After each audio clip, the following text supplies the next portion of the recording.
الحمد لله نحمده ونستعينه ونستغفره ونؤمن به ونتوكل عليه ونعوذ بالله من شرور أنفسنا ومن سيئات أعمالنا من يهده الله فلا مضل له ومن يضلله فلا هادي له ونشهد أن لا إله إلا الله ونشهد أن محمدا عبده ورسوله صلى الله على سيدنا وحبيبنا وشفيعنا ومولانا محمد وعلى آله وأصحابه وسلم تسليما كثيرا كثيرا.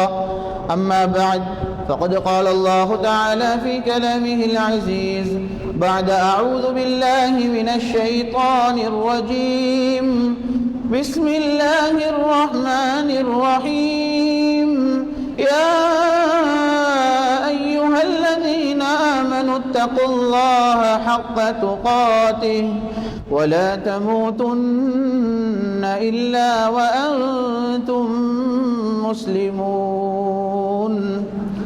صدق الله مولانا العظيم.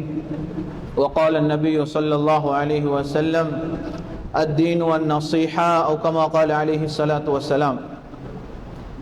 இவ்வுலகை படைத்து பரிபாலித்துக் கொண்டிருக்கக்கூடிய நாயகன் அல்லாஹ்வுக்கு சுப்ஹானஹு வ தஆலாவுக்கே புகழ் அனைத்தும் அல்ஹம்துலில்லாஹ். அல்லாஹ்வுக்கு சுப்ஹானஹு வ தஆலாவால் ஈருலகத்துக்கும் ரஹ்மத்தாக அனுப்பப்பட்ட கண்மணி நாயகம் ஸல்லல்லாஹு அலைஹி வஸல்லம் அவர்கள் மீது என்றென்றும் ஸலாத்தும் சலாம் உண்டாவதாக. இன்னும் அவர்களுடைய குடும்பத்தார்கள், அவர்களை பின்பற்றிய சஹாபாக்கள், தாபிஈன்கள், தபோ தாபிஈன்கள், முஃமினான ஆண்கள் பெண்கள் அனைவரும் மீதும் என்றென்றும் ஸலாத்தும் சலாம் உண்டாவதாக. அல்லாஹ்வின் நல்லடியார்களே, அல்லாஹ்வுக்கு சுப்ஹானஹு வ தஆலா எமக்கு தந்திருக்கக்கூடிய குறுகிய கால வாழ்க்கையிலே அல்லாஹ் எதை எடுத்து நடக்குமாறு கூறுள்ளானோ அதை எடுத்து நடந்தும், அல்லாஹ்வுக்கு சுப்ஹானஹு வ தஆலா எதனை செய்ய வேண்டாம் என்று தடுத்து விலக்கியுள்ளானோ அப்படியாப்பட்ட விலக்கல்களை விட்டும் தவிர்ந்திருக்கும்படி முதலில் எனக்கும் அப்பால் உங்களுக்கும் நல்லுபதேசம் செய்து கொள்கிறேன். அல்லாஹ்வின் நல்லடியார்களே, அல்லாஹ்வுக்கு சுப்ஹானஹு வ தஆலா துன்யாவுடைய வாழ்க்கை என்று எமக்கு ஒதுக்கி இருக்கிறது மிகவுமே ஒரு குறைவான காலம். எங்களுக்கு எல்லாருக்கும் மொத்தமாக 4 கட்டங்களுக்கு. முதலாவது நாங்கள் இருந்த உலகம் தாயிட வயிறு, அதுதான் எங்களோட உலகம். அது 9 மாசம் 8 மாசம் இப்படியாக அல்லாஹ் முதல் உலகத்தை வெறுமனே சில மாசங்களாக வச்சிருந்தான். அது ஒரு தனி வேர்ல்டு, அது தனி உலகம். அந்த இடத்துல ஒரு புள்ள வளர்றதுக்குள்ள எல்லா ஏற்பாடையும் அந்த வயிற்றுள்ளுக்கு அல்லாஹ் செஞ்சு வச்சுக்கிறான். இதுதான் எங்கட முதல் வேர்ல்டு. ஒரு மனிதன் தாயிட வயிற்றுலேருந்து வெளியே வாரார், வந்ததோட அந்த மனிதன் கபூர்ல கொண்டு போயிட்டு வைக்க காட்டி மீக்கிற காலம் இன்றைக்கு நானும் நீங்களும் மீக்கிற இந்த 2வது கட்டம். முதல் கட்டம் சில மாசங்கள் போச்சு, 2வது கட்டம் சில வருஷங்கள் போகும். அது 100 எல்லாம் தாண்டி போவாது. அதிகமான பேர் நபி ஸல்லல்லாஹு அலைஹி வஸல்லம் சொன்னாங்க 60-70 ஆபோக்கள் அதிகமானவங்க போயிட்டு சேர்ந்துருவாங்க. 100 தாண்டவங்க 70 தாண்டி போறாக்கள் மிச்சம் குறவுண்டாங்க. அதுல இன்னும் சிலருக்கு அல்லாஹ்வுக்கு சுப்ஹானஹு வ தஆலா அதையும் மிஞ்சம் குறைச்சி தான் உலகத்துல துன்யாவுடைய வாழ்க்கையை கொடுப்பான். இன்றைக்கு அசருக்கு ஒரு மையத்துக்கு நான் போக இருக்கிறேன். வஃபாத் ஆகிக்கக்கூடிய வாலிபனுடைய வயசு 25. அல்லாஹ் துன்யால அவருக்கு கொடுத்தது 25 இயர்ஸ் மட்டும்தான் இந்த துன்யாவுக்கு மேல. அன்றைக்கு ஒரு மக்பராக்கு போறோம், பக்கத்துல 2 ஜனாசா அடக்கம் செய்யப்பட்டு கொண்ட காட்டி சொல்றாரு இவர் மௌத்தா போக்குள்ள 90 வயசு. அவருக்கு பக்கத்துல அடக்கம் செஞ்சுக்கிற ஒரு வஃபாத் ஆகும் பொழுது அவருக்கு 30 வயசு. ஒரு மனிதனுக்கு இந்த துன்யாவுக்கு மேல் அல்லாஹ் 30 நாடுறான், இன்னொருத்தருக்கு அதுல 2 மடங்கு கூட்டி கொடுத்து 90 மட்டும் வச்சிருக்கிறான். துன்யாவுக்கு நாங்க எல்லாம் வந்தோம் ஒரே முறையில, எல்லாம் தாயிட வயிற்றுல இருந்தா வெளியே வந்தோம். இந்த உலகத்துல வேற யாரும் வேற அமைப்புல வந்தவங்க இல்லை. நாங்க எல்லாரும் துன்யாட எங்கட என்ட்ரி ஒரே முறையில் இருந்துச்சு. துன்யாட எக்ஸிட் எப்படிக்க போகுது, துன்யாட முடிஞ்சு போற பயணம் எப்படிக்க போகுது, எல்லாத்துக்கும் உண்டா? எல்லாத்துக்கும் உண்டு இல்லை. அது ஒவ்வொருத்தருக்கு ஒவ்வொரு மாதிரி வேறுபடும். சிலருக்கு ஹாஸ்பிட்டல்ல வரும், சிலருடைய முடிவு ஐசியூ பெட்ல இருக்கும், சிலர் ஆக்சிடென்ட் ஆகி ரோட் நடுவில் போயிட்டு இருக்கும், இன்னொருத்தருக்கு மஸ்ஜிதில் இருக்கும், இன்னொரு ஆளுக்கு சுஜூதில் இருக்கும், இன்னொரு ஆள் அல்லாஹ் கூப்பிட்டு மக்கால் எடுத்து இஹ்ராம கட்ட வச்சு காபத்துல்லா கிட்ட மையத்தை கொடுப்பான், இன்னொருத்தருக்கு மதீனால மௌத்த கொடுப்பான். அல்லாஹ் சுப்ஹானஹு வ தஆலா எக்ஸிட்ட துன்யாலேருந்து போறத எல்லாத்துக்கும் ஒன்று மாதிரி வச்சு இல்லை, ஒவ்வொருத்தருக்கு ஒவ்வொரு மாதிரி வித்தியாசப்படும். துன்யாவுக்கு நாங்கள் எல்லாம் வந்த ஒரு ஆர்டர்ல வந்து இப்போ 2 பேர் கபில்த்து சொல்லி நிக்கா செஞ்சிருப்பாங்க. அவங்க மூலமா அல்லாஹ் ஒரு புள்ளைய கொடுப்பான். அதுக்கு பின்னால 2வது புள்ள, 3வது புள்ள, இப்படி ஒரு ஆர்டர் ஒன்றிக்கும். துனியாவுக்கு வரத்துக்கு ஒரு ஆர்டர் இருக்கும். ஆனா துனியால இருந்து போறதுக்கு 5 புள்ளைய குடும்பத்தை சேர்ந்த சகோதரர்கள்ல 5வது ஆள் மவுத்து. 4 நானமாரும் மையத்தை தொழுறாங்க. சில மையத்துல கலந்து கொண்டிருக்கிறோமா இல்லையா? புள்ள மவுத்து வாப்பா தொழுறாரு ஜனாசாவ.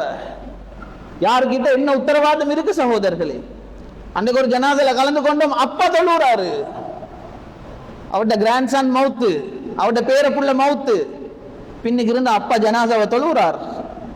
இந்த துனியால ஈகிற இந்த வாழ்க்கை இது அல்லாஹ்க்கு சுப்ஹானஹு வ தஆலா அவன் கண்ட்ரோல்ல வச்சுக்கிறோம். இல்ல இது எல்லாத்துக்கும் ஒன்று இல்லை, எல்லாத்துக்கும் ஒரு முறை இல்லை, ஒவ்வொருத்தருக்கு வித்தியாசப்படும்.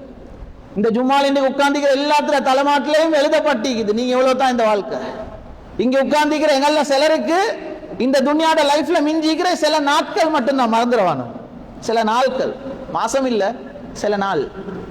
இங்க உட்கார்ந்துக்கிற எங்கள சிலருக்கு நாங்க கழிச்ச கடைசி ரமதான் போன வருஷம் கழிச்சது முடிஞ்சு. ரமதான் ஒன்று இல்ல, முடிஞ்சு. லைலத்துல் கத்ர் ஒன்று இல்ல சிலருக்கு, லைலத்துல் கத்ர் முடிஞ்சு. ஹஜ்ஜி பெருநாள் ஒன்று இல்ல, முடிஞ்சு. போன வருஷம் கழிச்சே தான் கடைசி ஹஜ்ஜி பெருநாள். ஒரு ஆள் தைரியம் நீக்குதா? இந்த ஜும்மால வந்திக்கிற எங்கள்ல யாருக்கு சார் ஒருத்தருக்கு சொல்ல முடியுமா சகோதரர்களே? நான் அடுத்த ரமதானுக்கு இருப்பேன், நான் நாளைக்கு ஃபஜ்ருக்கு பள்ளிக்கு வருவேன் சொல்லலுமா? கண்ணியமான மேலான பெரியவர்களே, சகோதரர்களே, இந்த 2வது கட்டம் இது ஆக டேஞ்சரான ஒரு ஆக முக்கியமான ஒரு இடம். இது இந்த வாழ்க்கையை வச்சுதான் 3வது 4வது அல்லாஹ் முடிவு பண்ணுவான். சுப்ஹானல்லாஹ். 3வதுக்கு அங்க வேற லைஃப் ஒன்று இல்லை. 3வது எப்படி அமைய போவோம் என்றதை முடிவு பண்ண போகுது இந்த மனிதனுக்கு துனியால கிடைச்ச 40 வருஷம். இந்த மனிதனுக்கு துனியால கிடைச்ச 50 வருஷம் முடிவு பண்ண போகுது 3வது கட்டமாகிய பர்ஸஹ் என்ற அந்த கட்டம். இந்த வாழ்க்கைக்கு துனியாண்ட பேரு மாதிரி, இந்த வாழ்க்கைக்கு தாருல் அமல் என்ற பேரு மாதிரி, அந்த 3வது கட்டத்துக்கு பேர் தாருல் பர்ஸஹ்.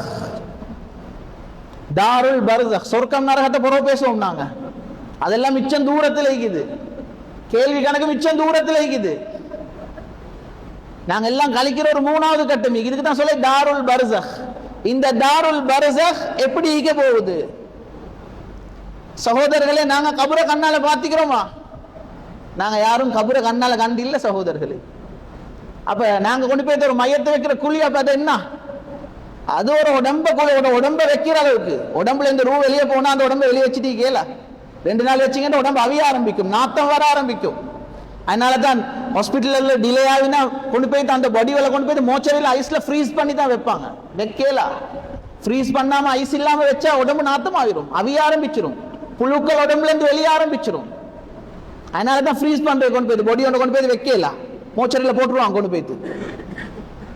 கபரை கண்டிக்கிறோமா கண்ணால? நாங்க யாரும் கபரை கண்டில்ல. ஒரு சின்ன புள்ள மௌத்தாவினா சின்ன குழி தோண்டுவாங்க, பெரிய ஆள் மௌத்தாவினா பெரிய குழி தோண்டுவாங்க. அது ஒரு குழி சகோதரர்களே. ஒரு உடம்ப எங்களுக்கு மார்க்கம் காட்டிக்கிட்டு ஒரு உடம்புல இந்த ரூ வெளியே போனா எங்கட எல்லாத்துலயும் ஒரு கடமை, ஒரு குழியை தோண்டி ஒரு குழியை தோண்டி அந்த அந்த மையத்தை கொண்டு போய் வச்சு அடக்கம் செஞ்சிடணும். அது கபரு இல்ல. கபரை நான் நீங்க கண்ணால பார்த்து இல்ல சகோதரர்களே. நபி ஸல்லல்லாஹு அலைஹி வஸல்லம் சொன்னாங்க, அல் கப்ரு இம்மா ரௌதத்தும் மின் ரியாதில் ஜினான் வ இம்மா ஹுஃப்ரத்தும் மின் ஹுஃபரின் நீரான். கபருன்றது அது ஒன்றோ சொர்க்க பூஞ்சோலையாக இருக்கும் அல்லது நரக படுகொலியாக இருக்கும். இது ரெண்டே நான் கண்ணால் இன்னும் பார்த்தே இல்லை. எவ்வளவு காலம் அங்க துனியால வாழ்ந்தாலும் அதுல 2 மடங்கு, அதுல 3 மடங்கு. சகோதரர்களே, இன்றைக்கு இந்த தாருல் பர்ஸஹ்ல 1000 தாண்டி போனவங்க இருக்கிறாங்க, இன்னும் இருக்கிறாங்க. அவட வயசு கபருளுக்கு எத்தனை தெரியுமா? 1000 தாண்டி போய்த்துட்டு, 500 தாண்டி போய்த்துட்டு. துனியால நாங்க 100 டச் பண்ணல. ஒரு ஆளுக்கு 500, 1000, 5000 இன்றைக்கு கபருளுக்கு வாழ்றவங்க இருக்கிறாங்க. எவ்வளவு காலம் வாழ்வாங்க? அல்லாஹ் அந்த பர்ஸஹுடைய லைஃப் எந்தக்கு கியாமத் உண்டாக்குவானோ அன்றைக்கு வரைக்கும் ஒரு மனுஷனுக்கு இருக்கிற இந்த 3வது கட்டம்.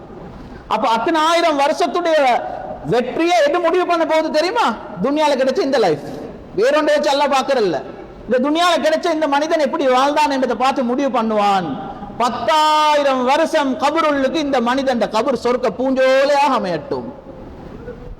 இந்த 40 வருஷம் அவன் உலகத்துல செஞ்ச அட்டூழியமும் அநியாயமும் எவ்வளவு மோசம் என்றால் அவன் அடுத்த கட்டம் மீட்கக்கூடிய 20,000 கபருடைய வாழ்க்கை அவனுக்கு நரகமாகவே மாறட்டும். அல்லாஹ் பாதுகாக்கும்.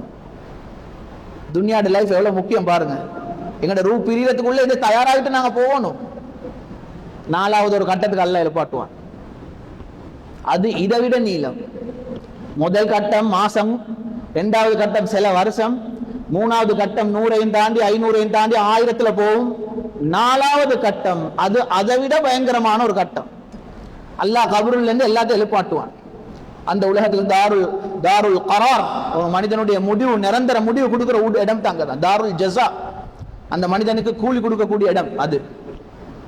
அல்லாஹ் குர்ஆன்ல சொல்றான், அந்த மஹ்ஷருடைய பூமியில் ஒரு மனிதன் எழுப்பாட்டி விட்டால் மிக்தாருஹு 50000 சனா, அந்த மஹ்ஷருடைய ஒரு நாள் எவ்வளவு நீளமாக இருக்கும் என்றா, ஒரு நாள் அளவு எவ்வளவு நீளமாக இருக்கும் என்றா, இந்த துன்யாட காலத்தோட நீங்க ஒப்பிடும் பார்க்கும் பொழுது 50000 துன்யாவுடைய கால வருஷத்துக்கு சமமாகும் ஒரு நாள். ஒரு நாள் நீளம் 24 ஹவர் இல்ல, 50000 வருஷம் துன்யாவுடைய வச்சு பார்த்தா எப்படி போகும்? ஐயோ, கூடி கூடியே போகுது. சொர்க்க நரகம் இன்னும் பின்னுக்கு, பொறவு பேசுவோம், அது இன்னும் பின்னுக்கு நீண்ட ஒரு பயணம். அப்ப அதை என்ன முடிவு பண்ண போகுது? அங்க 10,000 வருஷம், 50,000 வருஷம், அதுக்கு பின்னால் எத்தனையோ பல கட்டங்கள். சொர்க்கத்தை போய்த்து ஒரு மனிதன் அடைய காட்டும். கண்ணியமானவர்களே, ஒரு மனிதனுக்கு எதை முடிவு பண்ண போகுது? துன்யால் அவருக்கு அல்லாஹ் கொடுத்த இந்த 50 வருஷம், 60 வருஷம், 40 வருஷம், இதை வச்சு அல்லாஹ் ஒரு மனிதனுடைய தலையெழுத்தே மாத்த போறான். ஒன்றோ இந்த மனிதன் நிரந்தர வெற்றியில் வைப்பான், அல்லது இந்த மனிதன் நிரந்தர நஷ்டத்திலே இருந்து கொண்டிருப்பான். அதனால சகோதரர்களே, இந்த துன்யாவுடைய வாழ்க்கையில சம்பாதிச்சோமோ இல்லையோ, ஊடு கட்டினமோ இல்லையோ, உலகத்துல தேவைகளை பூர்த்தி செஞ்சமோ இல்லையோ, இந்த மறுமையிட பயணத்துக்கு ரெடி ஆகிட்டு மட்டும் போய் தரும். அதை மட்டும் மறந்து மட்டும் நாங்க வாழ்ந்துட்டு இருந்த உலகத்தில் எங்களை மாதிரி மடையர்கள் யாருமே கிடையாது. சகோதரர்களே, அல்லாஹ்வுக்கு சுப்ஹானஹு வ தஆலா எங்கட வாழ்க்கையில எங்களுக்கு சொர்க்கத்தை அல்லாஹ் முடிவு பண்ணி வச்சுக்கிறத வச்சு பார்த்தால், அல்லாஹ் உலகத்துல ஒரு மனிதன் கிட்ட எதிர்பார்க்கிறது என்ன? அல்லாஹ் குர்ஆன்ல சொல்றான், யா அய்யுஹல்லதீன ஆமனூ உதுகுலூ ஃபிஸ்ஸில்மி காஃபா. நீங்க எப்படி இருக்கணும் தெரியுமா? நீங்க முஸ்லிம்கள் எப்படி இருக்கணும் என்றால் 100க்கு 100 எல்லா விஷயத்திலும் இஸ்லாத்தை ஃபாலோ பண்ணணும்.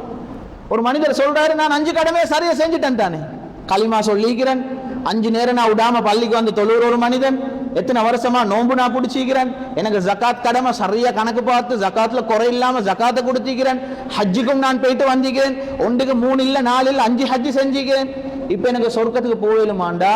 எங்கட மார்க்கம் சொல்லுது, உங்களோட சொர்க்கத்தை அல்லாஹ் வெறுமனே இந்த அமல்ல மட்டும் வச்சில்ல, இது 5 மட்டும் செஞ்சுட்டு ஒரு மனுஷன் சொர்க்கத்துல போய்த்திரையில.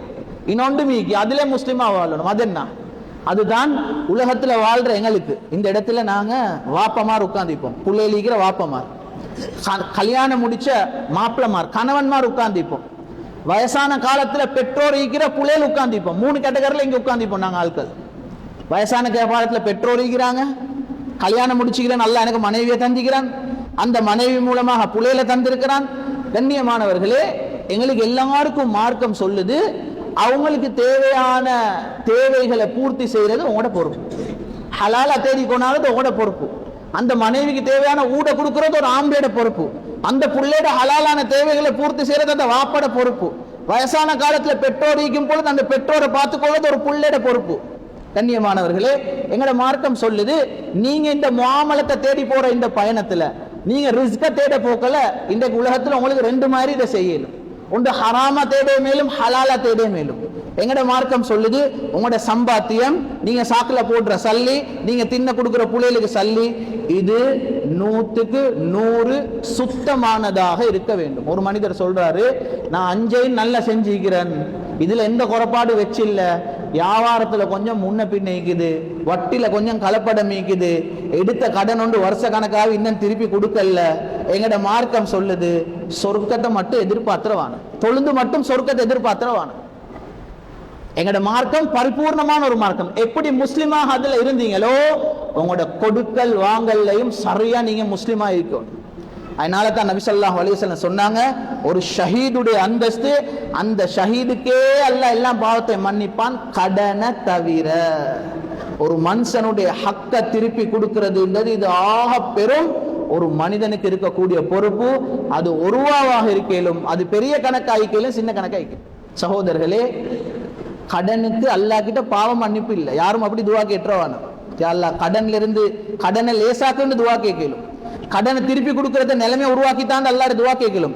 ஒரு மனுஷனுக்கு எடுத்த கடனை திருப்பி கொடுக்காம, யா அல்லாஹ் என்ன கடனை மன்னிச்சு துவா கேட்கறது கேளு. அப்படி ஒரு துவா இல்ல சகோதரர்களே. கடனுடைய இது என்னன்னா எடுத்த கடனை திருப்பி கொடுக்கும் அல்லது அவர் அதை ஹலால் ஆக்கிறோம். இது ரெண்டுல ஒன்றை தவிர வேற ஆப்ஷன் இல்லை. அதனால ஒரு மனிதன் மௌத்தா போனாலும் அந்த மனிதனுடைய மௌத்துக்கு அந்த மனிதனை அடக்கம் செய்யறதுக்கு முன்னால கடனை பத்தி கொஞ்சம் பேசிக்கொள்ளணும். ஒன்றோ ஹலால் ஆக்கி கொள்ளணும் அல்லது யார் சரி வந்து பொறுப்பெடுக்கணும், இந்த கடனை நான் திருப்பி கொடுக்குறேன், அல்லது இந்த மையத்துல சொந்தமான என்ன சரிந்தா அதை வித்து முதலாவது வராசத்தை எடுக்கிறதுக்கு முன்னுக்கு அந்த கடனை திருப்பி கொடுக்கணும். அவ்வளவு பொறுமதியான ஒன்று. இது ஆகிலேஸ் இல்லை. சில டைம்ல எங்களுக்கு அது கணக்கு இல்லை. சில இடத்துல மையத்து வீட்டுகள்ல போய் சொல்லப்படுவது. மையத்தை வச்சுக்கொண்டு மகன் பொறுப்பெடுத்திக்கிறார், அது சும்மா பொறுப்பெடுத்திக்கிறார், அந்த வாப்பட மையத்தை அடக்க காட்டி அது பொறுப்பு பேத்து கேட்டா அவருக்கு சொல்றாரு வாப்பட பேத்து கேட்டுக்கோங்க. சில மையத்து வீட்டுகள் இது போய் சொல்லப்படுது. இப்படி பொறுப்பெடுக்க இல்லாட்டி பொறுப்பெடுக்க கூடாது. சும்மா பொய்க்கு வந்து சொல்லக்கூடாது. நானோட கடனுக்கு நான் பொறுப்புன்னு தம்பி சொல்லக்கூடாது. நீங்க பொறுப்பெடுத்தால் உங்களோட நானோட எல்லா கடனையும் திருப்பி கொடுக்க ரெடி ஆகிக்கணும். அந்த கடன்காரவங்க எல்லாருக்கும் உங்கள்கிட்ட வந்து கேட்கிற உரிமைக்கு 100க்கு 100 எப்படி உங்களோட நானோட பேத்து கேட்டாரோ அதே மாதிரி உங்கள்கிட்ட வந்து கேட்கிற உரிமை அந்த கடன்காரவங்க எல்லாத்துக்கிட்டே இருக்குது. இன்னைக்கு இதுல நிறைய பொய் சொல்லப்படுது. நான் என்ன சொல்ல வரேன் என்றால், எங்களோட தொழுகையின் மூலமாக எங்களோட குர்ஆன் ஓதுறதின் மூலமாக இது சரி வராது. இதனுடைய கஃபாரா இதுக்குள்ள முறை என்னண்டா, எடுத்ததை திருப்பி கொடுக்கணும். கொடுக்கல் வாங்கல்ல ஹராத்துல இருக்கிறவர் திருப்பி கொடுத்துறோம். இது ஆக முக்கியம். இல்லாட்டி நாங்க நிறைய அமல் செஞ்சிப்போம், அங்க போயிட்டு பார்த்தா ஒன்றுமே இல்லை. அவர் கொடுக்கல் வாங்கல்ல மோசமான ஒரு மனிதனா வாழ்ந்துட்டு மௌத்த. இது ரெண்டாவது.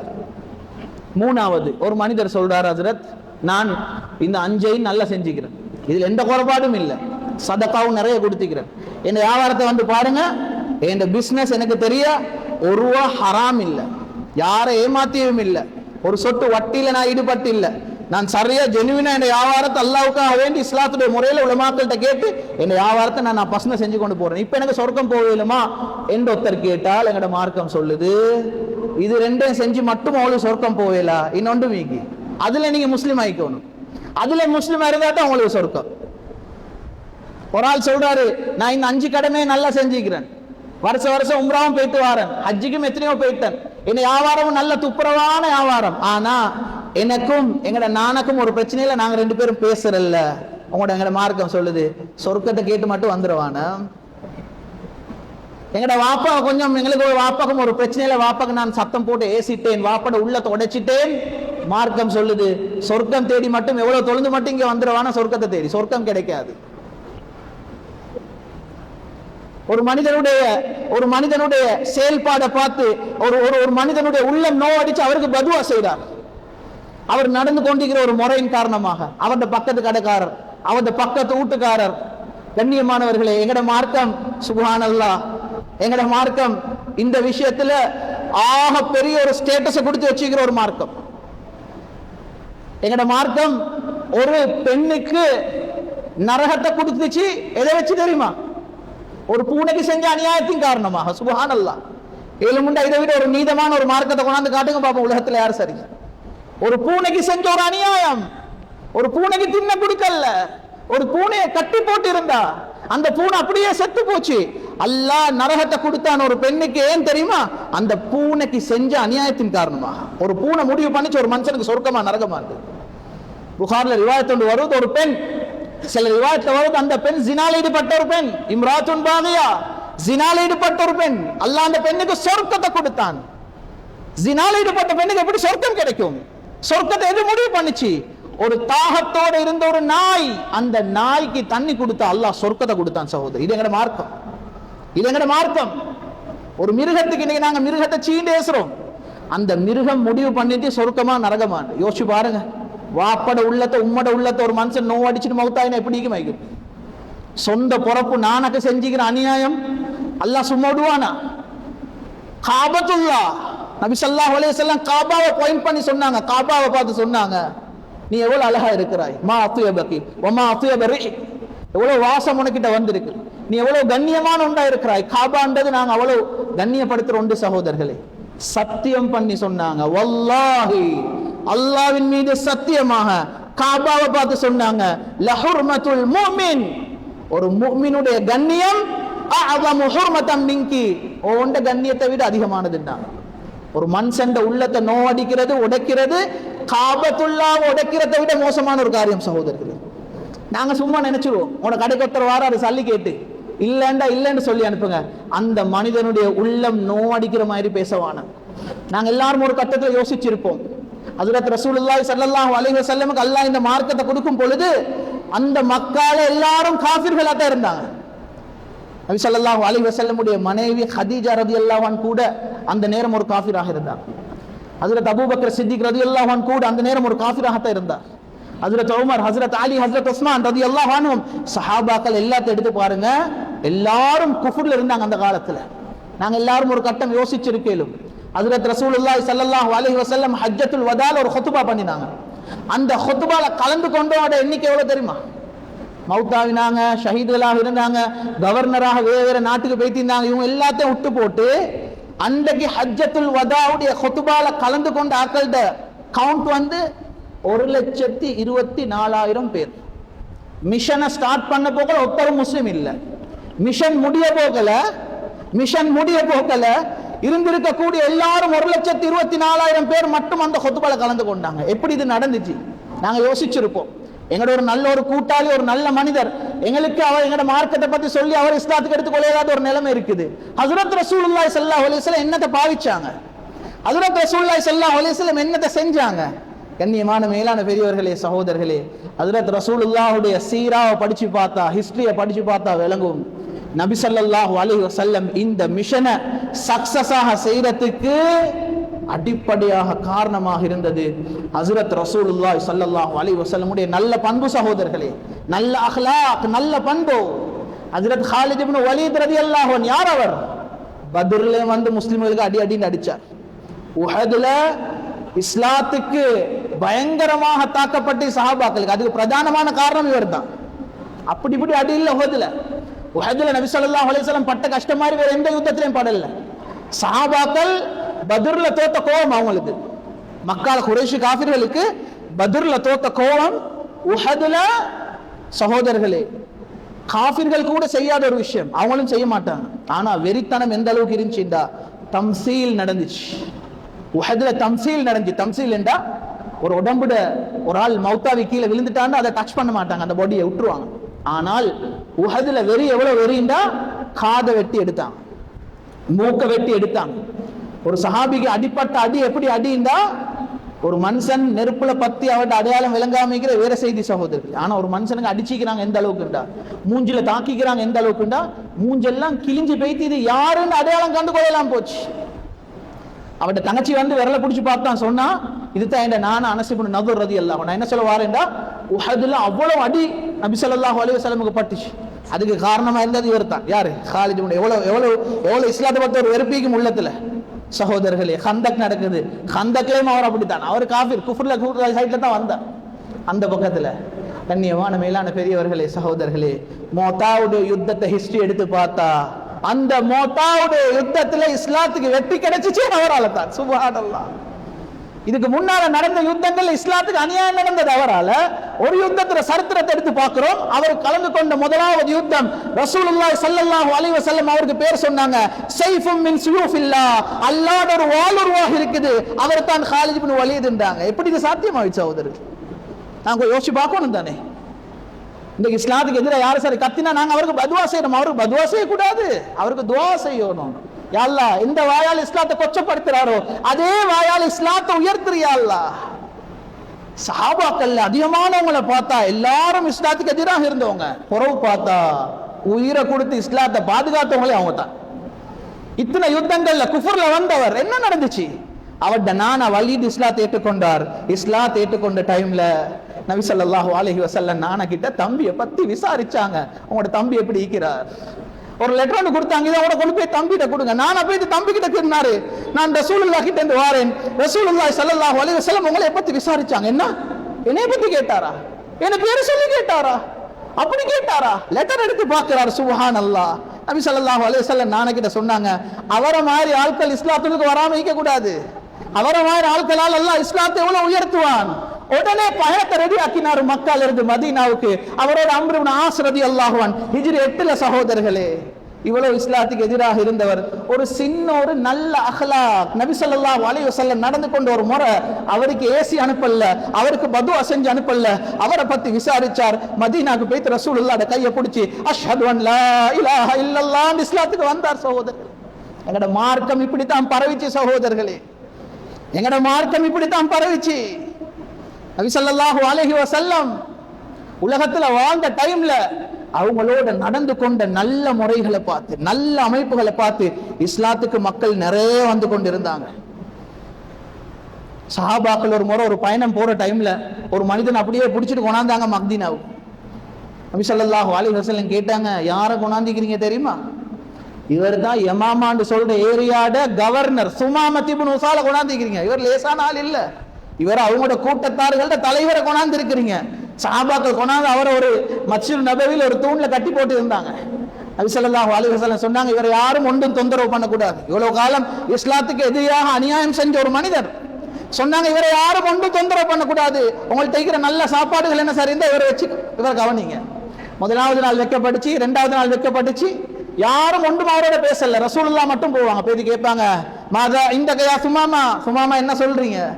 அவர் சொல்லுவார் நபி ஸல்லல்லாஹு அலைஹி வஸல்லம்ட்ட, இன் தக்துல் தாதமின் யா ரசூலல்லாஹ், நான் இப்போ உங்கள்ட்ட மாட்டி கைதியாக மாட்டி தனியா வந்து மாட்டிக்கிறேன். நீங்க என்ன கொலை செய்ய நாடினீங்கடா, நான் கொலை செய்யப்பட்டதுக்கு தகுதியான ஆள் தான். ஏன்டா நான் அவ்வளவு செஞ்சீங்க இஸ்லாத்துக்கு அநியாயம். நீங்க என்ன கொலை செய்யறது ஒரு அநியாயம் இல்லை, நீங்க கொலை செய்யறது நியாயமான ஒரு விஷயம் தான். ஏன்டா நான் அவ்வளவு அநியாயம் செஞ்சுக்கிறேன். ஆனால் துன்இம் அலா ஷாக்கிரின், ஒன்றை நினைவு வச்சுக்கோங்க, நீங்க என்ன இன்றைக்கு மட்டும் மன்னிச்சு விட்டீங்கடா, ஒரு நன்றி உள்ள ஒருத்தரை தான் மன்னிச்சு விட்டேன்னு நினைங்க, இதுக்கு பிறகு இஸ்லாத்துக்கு நான் என்ன அநியாயமும் செய்ய மாட்டேன். நபி ஸல்லல்லாஹு அலைஹி வஸல்லம் முதலாவது நாள் இவர் இந்த செய்தியை தான் சொன்னார், இரண்டாவது நாள் இந்த செய்தியை சொன்னார், மூணாவது நாள் நபி ஸல்லல்லாஹு அலைஹி வஸல்லம் சொன்னாங்க சஹாபாக்களுக்கு, அத்துலிகு சுமாமா, அவரை கெட்டிக்கிற கவுரை அவுத்துட்டு அவரை போக சொல்லிருக்கு. சகோதரர்களே, 3 நாள் இவ்வளவு அநியாயம் செஞ்சு ஒரு இடத்துல பயந்து இருந்து அவுத்துட்டு போக சொன்னா எவ்வளவு அவசரமா ஓடி போகணும். இவர் உடனே ஓடி போனார், பக்கத்துல இருக்கிற ஒரு கிணறுக்கு, கிணறுல போயிட்டு குளிச்சு சுத்தப்படுத்திட்டு திருப்பி மஸ்ஜிது நபவிக்கு வரார். சகோதரர்களே, போனவர் திருப்பி போகல, திருப்பி மஸ்ஜிது நபவிக்கு வந்தார். ஓடோடி வந்து ரசூலுல்லாஹ் கையை பிடிச்சிட்டு சொன்னாரு, அஷ்ஹது அன் லா இலாஹ இல்லல்லாஹ் வ அஷ்ஹது அன்ன முஹம்மதன் அப்துஹு வ ரசூலுஹு. சொன்னார் நபி ஸல்லல்லாஹு அலைஹி வஸல்லம் பார்த்து, வல்லாஹி அல்லாஹ்வின் மீது சத்தியமாக, மா கான அலல் அர்தி வஜ்ஹுன் அப்கப இலைய மின் வஜ்ஹிக், உங்களோட மூஞ்சி மாதிரி, உங்களோட முகத்தை மாதிரி ஒரு கெட்ட மோசமான என்ன உள்ளத்துல கோபத்தை ஏற்படுத்துற ஒரு மூஞ்சி இதுக்கு முன்னால் எனக்கு ஈக்கல. ஆனால் இந்த 2 நாள் உள்ளது, ஃபகத் அஸ்பஹ வஜ்ஹுக அஹப்பல் வுஜூஹி இலைய, உங்களோட முகத்தமாய் ஒரு விருப்பமான மூஞ்சி எனக்கு இல்ல, உங்களோட மார்க்கத்தமாய் ஒரு வெறுப்பான மார்க்கம் எனக்கு இருக்கல்ல, ஆனா இன்றைக்கு உங்களோட மார்க்கத்தமாய் விருப்பமான மார்க்கம் எனக்கு இல்ல. கையை பிடிச்சு சொன்னார். சகோதரர்களே, 2 நாள் மஸ்ஜிது நபவில இருந்து அவருக்கு என்ன சொல்லப்பட்டுச்சு? அவரை பயங்காட்டினாங்களா? நீங்க இஸ்லாத்தை ஏற்றுக்கொள்ளாட்டி உங்களுக்கு இல்ல. சகோதரர்களே, அஹ்லாக் காட்டப்பட்டுச்சு. 2 நாள் பார்த்தார் ரசூலுல்லாஹ் யாரு, முஸ்லிம்கள் யாரு, இஸ்லாம்ண்டா இவ்வளவு சாந்தியான ஒரு நல்ல மார்க்கமா, இதை விட ஒரு பொருத்தமான மார்க்கம் எனக்கு இருக்க முடியாது.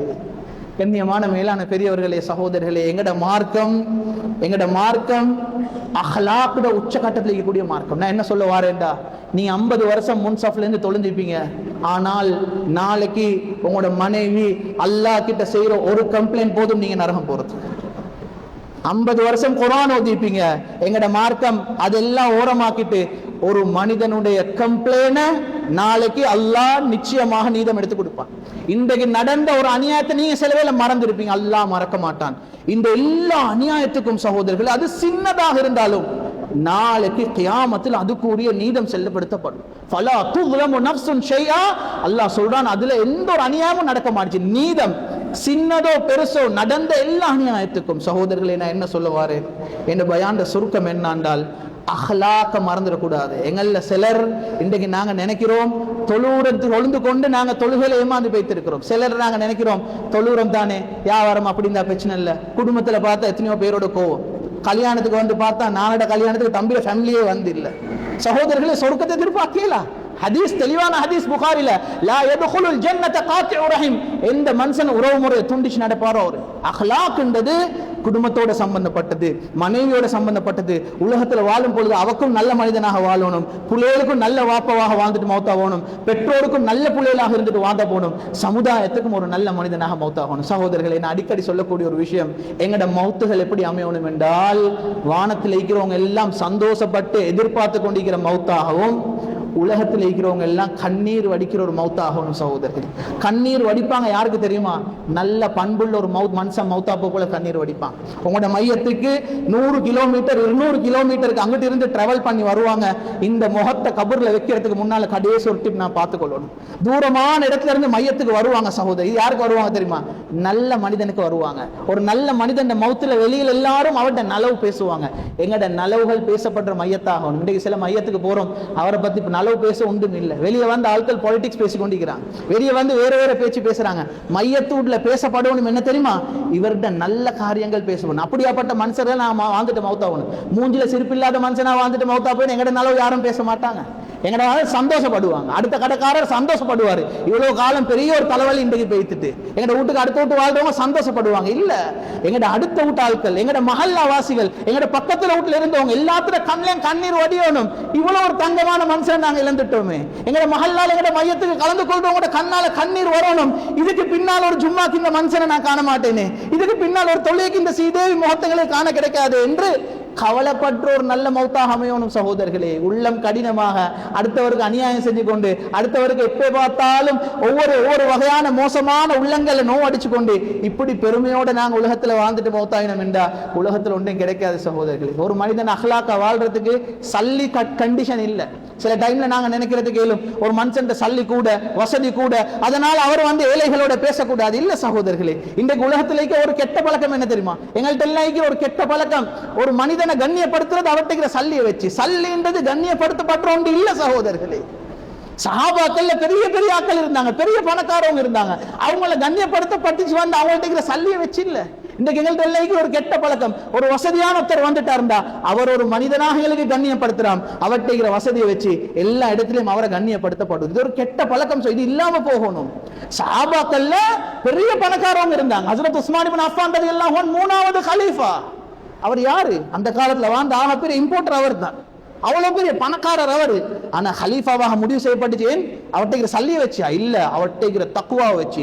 ஒரு மனிதன் எல்லாத்தையும் கண்ணியப்படுத்தலாம், எல்லாத்தையும் கண்ணியப்படுத்தணும். ஆனால் ஒரு மனிதன் வெறுமனே இருக்கிற சல்லியால கண்ணியப்படுத்தப்பட்ட ஒன்று இல்ல சகோதரர்களே. வசதி உள்ளவங்களும் அதை எதிர்பார்க்க கூடாது. நான் ஒரு இடத்துக்கு போனா எனக்கு இருக்கிற சல்லியை வச்சு கண்ணியப்படுத்தப்படணும். அது ஒரு கெட்ட பழக்கம் சகோதரர்களே. எல்லாத்தோட நல்ல பேசுவோம், ஏழைகளோட நல்ல பேசுவோம், ஏழைகளோட துஆவை பெற்றுக்கொள்ள மக்களாக நாங்க வாழ்வோம். எல்லா மனிதர்களும் ஏண்ட மௌத்துடைய ஏண்ட டார்கெட் வந்து என்னைய மௌத்தாகி நானுக்கு அடக்கம் செய்யப்படுற டைம்ல என்னுடைய ஜனாசாக்கு வார எல்லா மக்களும் என்ன நலவை சொல்லி நல்ல மௌத்தாக என்ன பயணத்தை அனுப்பி வைக்கணும்.